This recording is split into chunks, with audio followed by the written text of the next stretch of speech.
And so the day he nominated me on a Friday, I think, and I found out on the Monday, so it was really fast turnaround.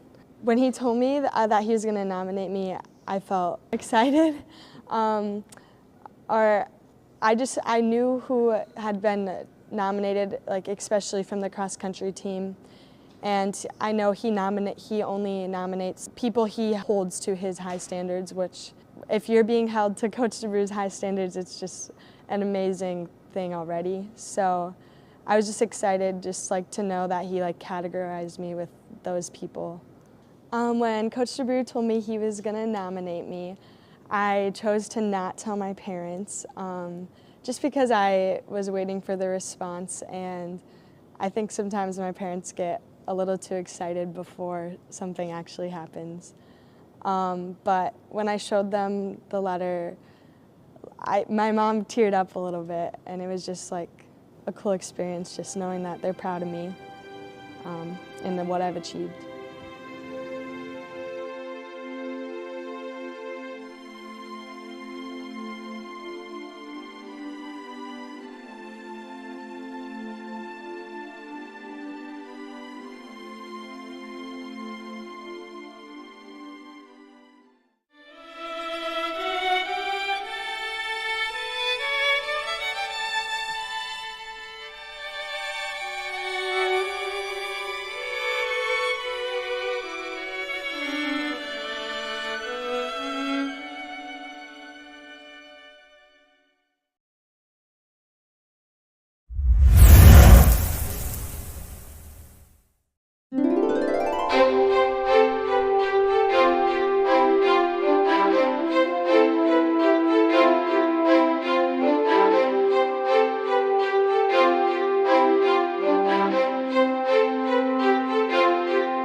Watching this episode of Oregon Life. Thanks for right? watching this episode of Oregon Life. Hello, I'm Frank Caruso, producer of Oregon Life, and welcome to a brand new episode. We're at the historic Pump House today, and we'll be talking to some artists as they come up, talk about their artwork. We'll show you some of their artwork. But coming in September 16th and 17th is, and I'm going to refer to one of the artists over here in the room. Karen, when is the art tour? And what is the name of the art tour? 14 South Regional Art Tour. 14 South Regional Art Tour. But below is all the information. So enjoy this episode of Oregon Life, and thank you, Karen. You're welcome.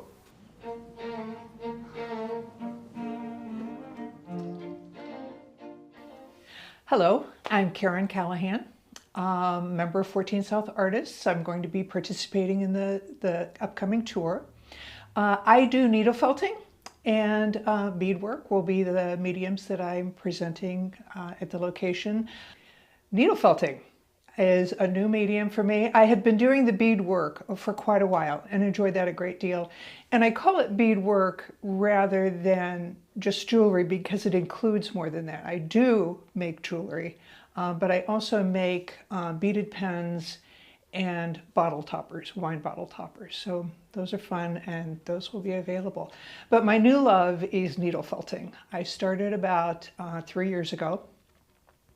It's a fiber art that I didn't intend to like because I don't like sewing, but I fell in love with it the first time I tried it. And I've been doing it since then.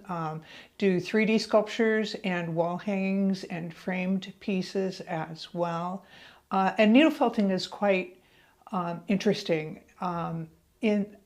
because you're just working with loose wool fiber, and you repeatedly jab it with sharp needles until it compresses on itself. Wool fiber is scaly, and when you compress it or agitate it, and you can agitate it with water and heat, I use needles, but when you agitate it, it clings to itself like Velcro and allows you to create contours, and it's quite fascinating. There's no thread, there doesn't need to be any thread or glue or any other bonding agent in some of these pieces, which is quite surprising. You can add things like, you know, a wire to add structure, or a bead for decoration, but you don't need it. It is a standalone piece just created by agitating the wool fibers and creating a sculpture that way. It's fascinating, and I love doing it. So thanks for tuning in and learning about our artists and our group and our upcoming tour that's going to be in September. It's going to be a lot of fun, so please come out, bring your family and friends. You'll meet a lot of artists and see a lot of different mediums and be able to admire and purchase and have a good time. So thanks so much. Hi, my name is Ann Kleckner, and I'm a fused glass artist. I've been a member of 14 South Artists since its very beginnings. I melt glass in my kiln. That's what fused glass is. And I start with just sheets of glass or crushed up glass, and I layer it and melt it together in a kiln. And then I also shape it using ceramic molds so that I can shape it into bowls or plates or sometimes just art pieces. I'm mostly self-taught. I have been doing glass fusing since probably the late 80s. And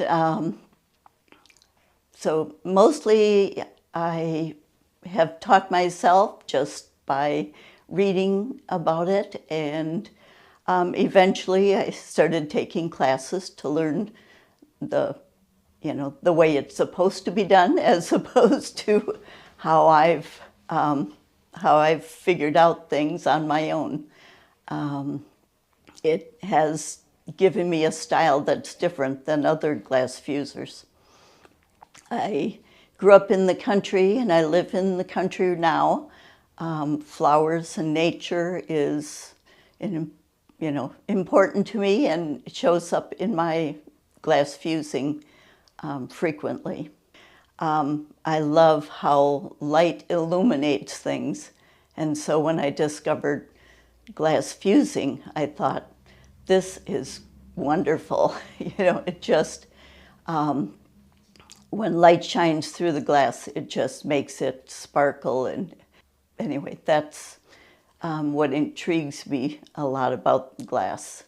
Hi, I'm Bonnie Valley. I'm a retired art teacher, and since I retired, I've been enjoying doing lots of art fairs and mingling with the public and sharing my art. My focus is wheel-thrown pottery, functional. I like the functional aspect of it that I do, with sort of a bent toward whimsical, funny things. And I also do torch-fired enamel jewelry. I really love meeting all kinds of different people and seeing all of everyone else's art. And that's why I enjoy doing art fairs over selling things on the internet. I'm really happy this year to have been invited to join 14 South Artists, and I'm looking forward to September when their art fair is.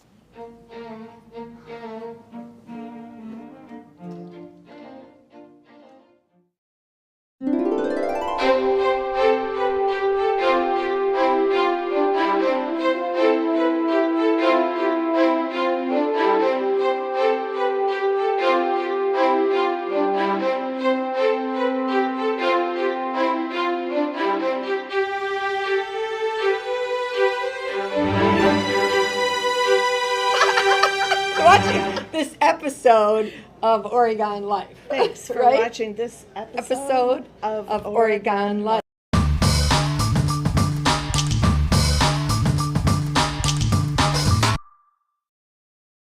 Hi, I'm Donald Driver, and I always wear my seatbelt, and so does everyone that rides with me.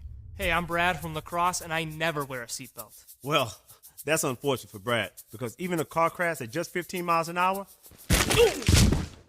can feel like getting hit by a 300-pound lineman. And to add insult to injury, you'll get a ticket for not wearing your seatbelt. So take it from a driver who always wears a seatbelt. Click it or ticket, and let's achieve 0 deaths on Wisconsin roads. 0 in Wisconsin, a vision we can all live with. Roll over. Chance high five. All right. When you adopt a shelter pet, you discover all the things that make them unique. And your mother and...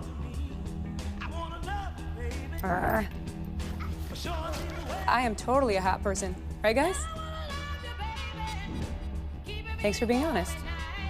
They're a little bit of a lot of things, but they're all pure love. Adopt pure love at theshelterpetproject.org.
5 o'clock.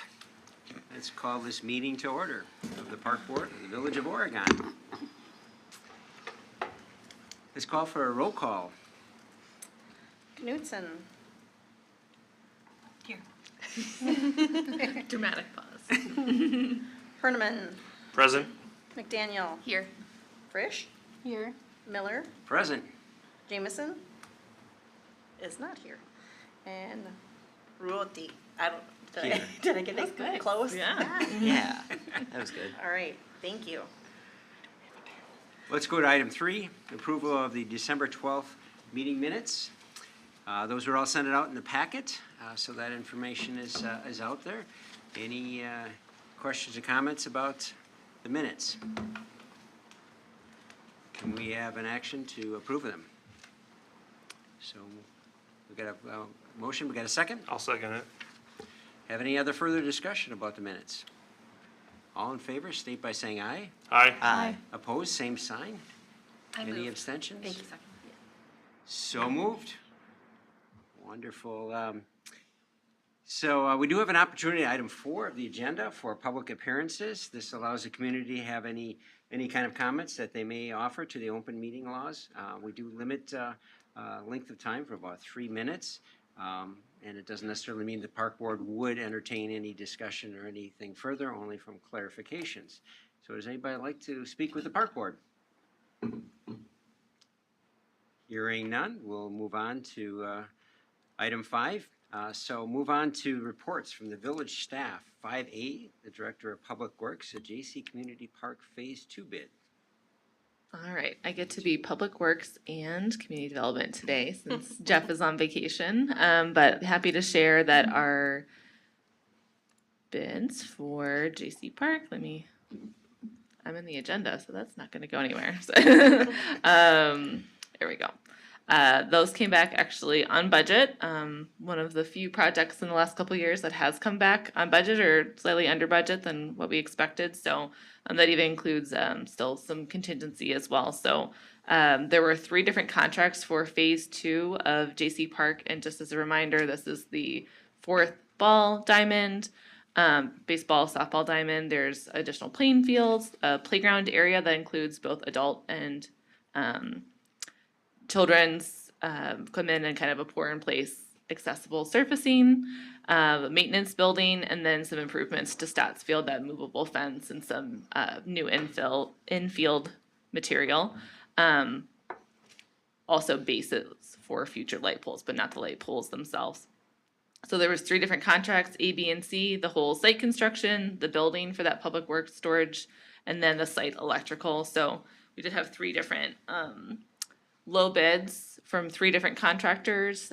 For those, Bauer Builders, those are the folks that actually worked on, are just wrapping up the concession stands, so they're already on site, familiar with the village, and we've had a good experience working with them. And then these other 2 groups, either us or Rutler's worked with before, so comfortable definitely with them moving forward and have confirmed all their numbers. So looking for a recommendation from Park Board. This will go to the Village Board for their upcoming meeting here next Monday. We'll hopefully get this rolling later this spring and then wrap up kind of late fall, similar to other projects. Any comments from the Park Board? Just for my sake, seeing bids and looking at bids for many years, it's always intriguing when you end up seeing a lot of close bids. That always tells me a lot, but it also raises flags when there's a big difference. Mm-hmm. So do you know if there was some discussion? Do you go into ask some questions just to make sure there isn't any oversights, anything in particular? Yes, so there was, as you saw there, a little bit of a jump between Yankee and then kind of a mid-range group of contractors for Contract A. They do provide kind of a line item of this is our estimated cost for certain materials, and the largest discrepancy was around soil amendment. So we've got poor soil out there. It's not very well drained, so there's a lot of specifications from Rutler, the designers, about amount of topsoil and sand and other things that are to be brought on the site, mixed together to create kind of a new mix and then put back on there. So that was where those numbers were different. Rutler has worked with Yankee before. They're also kind of in the central Wisconsin area, and called them up and made sure that they were really clear and understood what the specifications were for that soil, and want to make sure that they were still willing to stand behind those numbers, and they were. So at this point, they're held to this number, they're held to the numbers they provided, and they're agreeing to meet the specifications that are provided kind of in the construction document. So that's kind of practice is to ask some questions and ask deep. clarify and make sure you didn't make a mistake here. Make sure that you didn't that you understood what we were asking. So that conversations happened between Rutler and Yankee, and so we would just assume that they're on board and they understand what's required. And there's a lot of construction observation that happens. So Rutler will have somebody who will be on site, if not every day, several times a week during construction. So they'll be especially on site when a lot of this mixing occurs for the soil, so they can make sure that they see kind of all the materials that are going in, and that they'll test it as it's coming out of the mixing machine before it goes back in. We did a really similar process at Highlands Netherwood Park. If you remember when that was being constructed, there was a giant soil kind of mixing machine. It's pretty cool to watch, but they're checking kind of the composition of that mix as it's coming out before it's going onto the fields. The question is, having only one bid on the construction side is kind of interesting. Yeah, it's a pretty small project, so I think just the fact that like Bauer's already mobilized out there, they're local. They just thought, yep, we're already out here. We'll just kind of shift over to this side of the site, and kind of small potatoes for somebody else to come out here. That's not, I think that same thing happened with Highlands. There's maybe 2 or 3 bids for that shelter, and that was even kind of a more complicated building than this one. Mm-hmm. Very true. Very good. Any questions or any comments in regards to the bids? The village. I was just surprised to see them that close to each other. But then, like you had said, what did Yankee forget? when the bid is that much lower. Right. Well, they're not. They forgot something. Right. They've acknowledged that. We understand, and we're going to stand behind our numbers. So we will hold them to that. Yep. There was a European method of doing this. They used to, a period of time, I'm not sure what it is, but what they do is they drop the high and the low and they do the averages. So really mix it up. I thought that was always a good idea because it always scared me when there's low bid something. And, but